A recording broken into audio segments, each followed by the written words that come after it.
안녕하세요, 장혜택입니다. 지난주 뉴욕 오토쇼 현장에서 기아 EV9이 월드카 오브 더 이어, 전 세계 자동차 전문가들이 뽑은 올해의 차에 선정되는 이 영광스러운 장면을 그 현장에서 직접 본 요 얘기를 비롯해서 요즘 현대 기아 차가 여기저기서 이 올해의 차 상을 막 휩쓸고 있죠. 요런 게 웬일이냐, 이거 실화냐, 진짜 맞냐, 근데 테슬라는 요런 상소식이 하나도 없어. 요게 어쩐 일인지 요 얘기를 들려드리도록 하겠습니다. 자동차를 쉽고 재미있게 미디어 오토.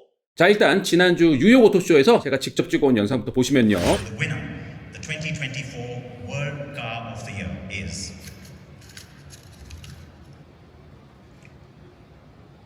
Kia EV9. 저도 이거 아무 생각 없이 뭐 다들 가길래 갔다가 EV9이 상 받는 거를 보고 약간 뭉클하더라고요. 이 현장에 있던 기자들은 물론 여기 관계자들 다 발표 직전까지도 이 결과를 전혀 모르고 있었고, EV9이 상을 받았다라는 거 딱 발표한 후에야 이제 박수를 치면서 막 환호를 했어요. 올해의 차 후보는 기아 EV9 외에 볼보 EX30 그리고 중국 BYD의 실 세 대 중에 어떤 차가 받는지였는데, 한국에서 간 기자들 사이에서는 기아 EV9이 받는 것보다 BYD 실이 받는 게 더 쇼킹한 기사가 나오는 거 아니냐라는 이제 우스갯소리 같은 것도 했었는데, 행사장 이 한켠에 후보차들이 이렇게 딱딱딱딱 세워져 있거든요. 근데 이상하게도 이 BYD 실은 그 자리에 없고 편말 하나만 이렇게 세워져 있더라고요. 중국차나 중국 배터리 들어간 차들이 이제 미국과 뭐 무슨 여러 가지 마찰 뭐 이런 것 때문에 전시차도 한 대도 안 갖다 놨다는 뭐 이런 추측도 있었는데, BYD가 아직 미국에 판매하지 않고 있기 때문에 전시할 차도 없었던 거다라고 얘기는 하더라고요. 하여튼 요런 가운데 기아 EV9이 선정됐다라고 딱 수상이 확정되자마자 EV9이 무대 앞으로 이렇게 쭉 나가더라고요. 그래서 저도 자리에 앉아있다가 카메라를 들고 이제 촬영을 하러 갔죠. 진짜 대단한 거예요. 월드카 오브 더 이어의 국산차가 3년 연속 수상한 거야. 2022년에는 아이오닉 5가 월드카 오브 더 이어, 그리고 2023년에는 아이오닉 6, 그리고 24년에 EV9이 상을 받은 거예요. 게다가 이날 EV9은 올해의 차도 받았고 올해의 전기차 상도 이렇게 두 개나 상을 받았어. 이거 외에 이제 올해의 퍼포먼스카 상은 이제 아이오닉 5 N이 받았고요. 그래서 올해의 차 시상식이 뉴욕에서 열리는데 온통 한국차판이 됐어. 상이 모두 6개였는데 3개가 현대기아가 휩쓴 거죠. 나머지 3개의 상이 올해의 어번카, 올해의 도시형차 볼보 EX30, 그리고 올해의 럭셔리카는 5시리즈, 그리고 올해의 디자인 토요타 프리우스가 상을 받았습니다. 미디어 오토.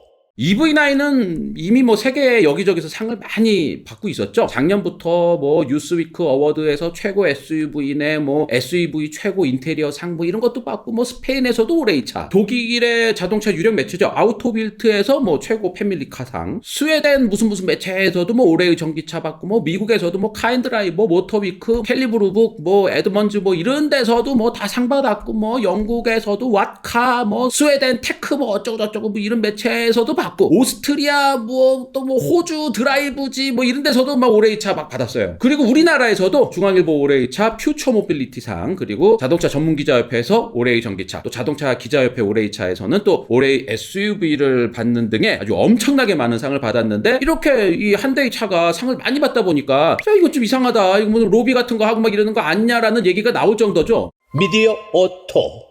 전 세계의 올해의 차 이렇게 선정해주는 거는 정말 많습니다. 자동차 매체 같은, 자동차 잡지 같은 곳에서 하는 조그만 올해의 차 같은 것도 있고, 기자협회 같은 곳에서 이런 단체에서 하는 올해의 차도 있고, 엊그제 상을 준 월드카 오브 더 이어 같은 경우는 전 세계 저널리스트들이 주축이 돼서 2003년도부터 시작이 된 올해의 차 어워드예요. 지금은 전 세계 100여 명 정도의 심사위원으로 이렇게 운영이 되고 있는데, 물론 우리나라 심사위원들도 여기 몇 명 포함이 돼 있어요. 오토카의 최주식 편집장이랑 글로벌 오토뉴스의 최영석 국장은 초창기부터 함께 했었던 것 같고, 중간에 모터매거진 이승용 편집장이랑 데일리카 하영석 국장이 합류한 걸로 알고 있는데, 요 월드카 오브 더 이어 같은 경우는 가을 정도에 미국 LA 모터쇼 열릴 즈음에 LA로 심사위원들을 다 초청을 해요. 그래서 이제 여기서 조촐하게 시승회를 하고, 그리고 다음 해 2월에 제네바 모터쇼에서 파이널리스트, 그러니까 최종 후보 요거를 발표를 하고, 3월 말에 열리는 뉴욕 오토쇼에서 최종 올해의 차를 발표하는 요런 스케줄로 진행이 됩니다. 근데 이 심사위원들 중에 상당수가 자동차 쪽 저널리스트도 현재 활동하고 있는 분들이라서 시승회에 직접 참석하지 않고 그냥 다 타본 차니까 이메일로만 심사표를 보내는 걸로 이렇게 하는 분들도 꽤 많다고 해요. 여튼 이렇게 뭐 시승회도 하고 시상식도 하고 이렇게 운영을 하고 이러니까 당연히 좀 돈이 들어가겠죠. 그럼 이 돈은 어디서 나오느냐? 가장 대표적인 게 요 상 받은 사실, 요 수상 사실을 광고 등에 활용을 할 때마다 이제 주간사에다가 돈을 내는 거죠. 뭐 보도자료로 배포한다거나 아니면 요거를 기사로 쓴다거나 뭐 이런 것들은 각 매체가 알아서 그냥 이렇게 하는 거지만, 올해의 차 수상됐다라는 거를 광고로 만들어서 뭐 방송 광고를 한다거나 신문에 신문에다가 뭐 진명 광고를 하면서 구석에다가 월드 카 오브 더 이어 뭐 대상 수상 이런 식으로 광고를 하거나 이럴 때 주최 측에다가 수상 사실을 광고로 쓰겠다고 이제 허락을 받으면서 돈을 내고 쓰거든요. 이런 거는 다들 이해되시죠? 뭐 이상하게도 뭐 돈 내고 막 이러는 거 아니에요. 로비 이런 것도 아니고. 근데 이런 식으로 돈 내는 거 외에도 출품할 때부터 돈 내는 어워드 뭐 이런 것도 있고 상을 받으면 또 상값이라고 해서 이렇게 돈을 내는 어워드들도 상당히 많아요. 여튼 올해의 차 같은 곳에서 상 받는 게 모두 무료는 아니라는 겁니다. 나라에서 하는 굿디자인 어워드 뭐 이런 거 가지고 이것도 뭐 디자인만 잘하면 상 주는 거 아니냐 이렇게 생각하기 쉬운데 이것도 출품할 때부터 출품료 내야 되고 1차 통과하면 또 돈 내고 2차 통과하면 또 돈 내고 심사료 수수료 뭐 이렇게 해가지고 돈을 이렇게 막 이렇게 내더라고요.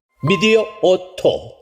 근데 여기서 좀 이상한 게 있죠. 테슬라는 올해의 차 같은 상을 거의 뭐 이런 상 소식이 거의 없어. 신생 회사라서 그렇다기에는 좀 그렇죠. BYD 실도 막 올해의 차 후보 막 이런 거 막 올라가는데 테슬라는 왜 올해의 차 수상 후보에도 오르지 못했냐. 차의 이 상품성을 두고 보면은 올해의 차도 뭐 받을 수도 있는 차이기도 하고 또 올해의 차 후보까지는 충분히 되고도 남는 차인데 왜 올해의 차 후보에도 테슬라는 이름이 안 나오냐라고 해가지고 이제 테슬라 코리아에다가 전화를 해서 물어보려고 그랬더니 전화를 안 받아. 몇 번을 다시 전화를 해도 전화를 안 받아. 이 올해의 차 측에서 이렇게 테슬라에다 전화를 해도 전화를 안 받아가지고 출품 자체가 이런 건 아니고요. 테슬라는 원래 이런 거를 안 해요. 광고나 홍보 이런 거는 그냥 돈 낭비다. 이런 거 왜 하냐 뭐 이러다가 이제 뭐 작년부터는 광고를 뭐 시험 삼아 해보겠다 뭐 이렇게 얘기는 하는데 여튼 올해의 차 심사 이렇게 들어가려면은 차를 며칠이라도 심사하라고 좀 불려주고 막 제공해주고 뭐 이래야 되잖아요. 이런 걸 잘 하지 않으니까 심사 자체에 테슬라가 안 들어간 걸로 추측이 되는데 올해의 차는 통상적으로 최근 출시된 차를 대상으로 심사를 하니까 작년 9월 정도에 나온 모델3 하이랜드 정도는 올해의 차 심사에 들어가고도 남는 시기이긴 한데 뭐 언급 자체가 없어요. 월드 카 오브 더 이어 이 홈페이지도 찾아봤더니 테슬라는 한 번도 상을 받거나 후보에도 들어간 적이 없더라고요. 이러면 뭐 테슬라만 손해가 아니라 이 월드 카 오브 더 이어 측도 좀 손해이긴 하거든요. 상을 받을 만한 차가 후보에도 언급이 안 돼 있으면 상의 권위가 조금 의심스러울 수도 있잖아요. 근데 테슬라는 전 세계적으로 이렇게 어워드 같은 거나 이런 건 대응을 안 하기 때문에 수상 소식도 없고 뭐 후보에 들어갔다는 소식도 없고 거의 뭐 이런 상과는 거리가 먼 회사가 돼버렸죠.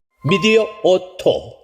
현대기아가 여기저기서 상을 받고 뭐 좋은 평가를 많이 받고 있으니까 여기저기서 의심하는 분들도 많이 계시고 저도 좀 해보고 싶은 게 좀 있긴 하지만 현대기아 차들이 예전에 비해 많이 좋아진 거는 사실이에요. 저도 1년 내내 뭐 2차 저차 많이 시승을 해보지만 현대기아 차가 진짜 상을 받을만 하다라는 평가를 저도 많이 좀 하긴 하거든요. 특히 전기차들은 다른 회사에 비해서 부쩍 좋은 면이 있어요. 오죽하면 BMW나 벤츠 뭐 볼보 사브 같은 것만 탔던 이 장진택도 지금은 기아 EV6 GT 이런 거 타고 다니잖아요. 여튼 현대기아는 요 몇 년 사이에 정말 열심히 많이 노력을 했고 광고 홍보 뭐 이런 활동들 정말 열심히 하고 있어요. 테슬라는 이런 광고 홍보 활동 이런 것들을 거의 안 하니까 이게 꽤 괜찮은 차임에도 불구하고 테슬라가 올해의 차에 뭐 후보다 선정됐다 이런 소식이 없는 거죠. 출품을 하고 뭐 대응을 하고 뭐 이래야지 뭐 상을 주든지 말든지 할 텐데 여튼 현대기아는 대단하다는 생각을 좀 많이 하게 됩니다. 올해의 차 상도 많이 받고 컨슈머 리포트나 뭐 JD 파워 같은 상품성 평가기관에서도 계속 좋은 코멘트를 받고 있잖아요. 이런 평가기관이 컨설팅 사업도 함께 하더라고요. 우리 평가기관에서 좋은 성적표를 받으려면 이러저러한 걸 하면 돼 라는 거를 가장 잘 알고 있을 거니까 돈을 받고 컨설팅을 해주는 거지. 좋은 평가표를 받을 수 있도록. 이런 거를 한동안 렉서스나 토요타, 혼다 같은 회사들이 미국에서 좋은 성적표를 받으려고 이런 컨설팅을 많이 받았단 말이에요. 요게 이제 실질적으로는 로비를 한 게 아니냐라는 문제가 됐었던 적이 있습니다. 요즘도 근데 이런 그 JD 파워나 컨슈머 리포트에서 이런 컨설팅 사업을 하는지는 모르겠어요. 올해의 차도 뭐 올해의 차 상 받으려면은 이런 걸 잘 해보세요라고 컨설팅 사업 같은 거를 뭐 함께 하면서 상 주고 뭐 이러는 데는 없겠죠? 요런 게 있는지 저도 뭐 며칠 동안 취재는 해봤는데 딱히 뭐 건진 건 없어가지고 혹시 이런 거에 대해서 알고 계시는 분 있으면 저희 제보 이메일 요걸로 좀 제보를 해주시기를 바라고 요즘 시대에 어설프게 로비하고 그러는 일은 없을 것 같긴 한데 보는 눈이 많고 뭐 영상, SNS, 뭐 온라인 이런 것들이 이렇게 많은 판에 뭐 이렇게 어설프게 했다가 그냥 바로 나락으로 가버릴 텐데 이게 요즘에는 없지 않겠어요? 오늘의 결론은 올해의 차 상은 공짜가 아니다. 이런 얘기를 하다 보니까 이런 생각을 또 드네요. 광고 홍보 같은 거 적극적으로 하는 회사에다가 상을 좀 주면은 이런 거 아니겠지? 이런 거 아닐 거예요. 하여튼 그냥 괜한 또 생각을. 하여튼 오늘 여기까지입니다. 오늘 결론이 좀 이상. 고맙습니다.